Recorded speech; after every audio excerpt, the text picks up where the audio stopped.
Hi, I'm Emily from the Blue Mouse, and today I'm going to teach you how to work a slip, slip, knit decrease, which is abbreviated as SSK. And this is for beginners.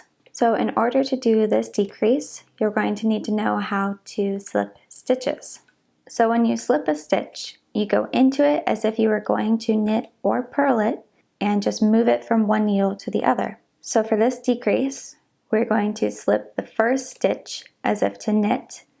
So we're just going to go into the front loop of that first stitch as if to knit it, right?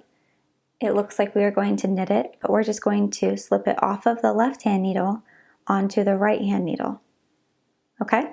So you can keep your yarn at the back of your work when you do this, but we're going to slip the next stitch as if to purl. So you go into the next stitch, into the front loop from right to left as if to purl, right? But you're just going to slip it from this left needle to the right needle. So go ahead and just slip it off, okay? And you can see that these stitches are kind of turned opposite directions from each other. That is what we want. So now these two stitches are on our right hand needle, and we're going to take our left hand needle right here and go into the front loops of these two. So go into the front loops, okay? You see how I've only picked up the front loops and the back ones are still here. So now we're going to knit them together.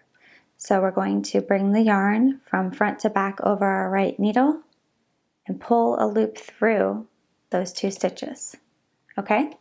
So now you have one stitch on your right hand needle and still those two stitches on your left needle. You can go ahead and slide those two off your left hand needle, and you have worked a much neater looking SSK. So you might need to pull on the working yarn just a little bit to make the stitch about the same size as the rest of them. But there is your slip, slip, knit. If you found this video helpful, please like it and subscribe for more tutorials.